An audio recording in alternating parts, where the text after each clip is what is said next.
The confluence of the rivers Tweed and Teviot are nearby, whose salmon have been running upstream for some 10,000 years. This is the most expensive salmon fishing beats in the world, with anglers from far and wide paying enormous sums for a day's sport.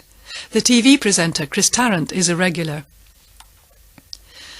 Upon entering Kelso, you may notice a set of rather grand gates that lead to nowhere, designed by Gillespie Graham for a now long vanished mansion. We pass over the fine bridge leading into Kelso, which was designed by John Rennie, a blueprint for his famous Waterloo Bridge in London, the lamps from which now adorn this structure after the dismantling of the latter in the 1920s. Kelso Abbey was founded by King David in about 1128. It has perhaps suffered worse than the other border abbeys over the years, but was at one time a school that listed amongst its pupils a young Walter Scott.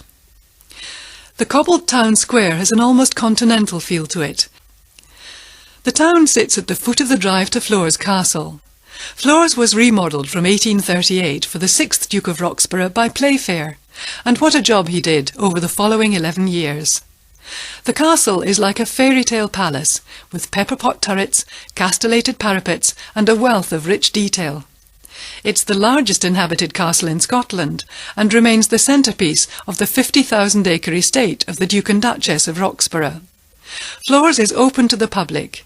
The castle is filled with outstanding works of art and furniture, and has a restaurant, gift shop, and terrace coffee shop. With the walled garden and garden centre, and with waymarked riverside and woodland walks, all this makes Flores a destination that happily fills a whole day out. The setting of Flores seems to have remained unchanged.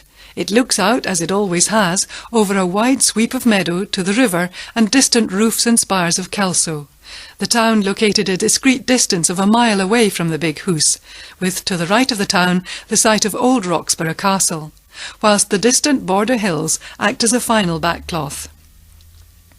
It was here in 1460, on the 3rd of August, that King James II, whilst attacking the English-held Roxburgh Castle, died when his cannon, the Lion, exploded and killed him. The castle had been in the hands of the English for 100 years. A holly tree is said to mark the spot where he died.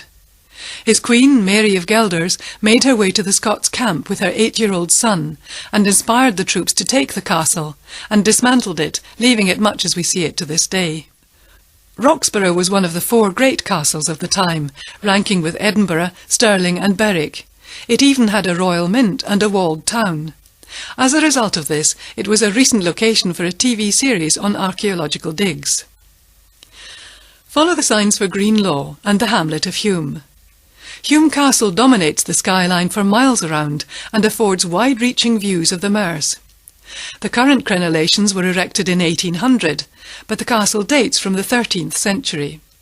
It was taken by Somerset in 1547 after a brave defence by Lady Hume, by Sussex 22 years later, and also fell to Cromwell in 1650. This was the ancient seat of the Earls of Hume, later Earls of Marchmont.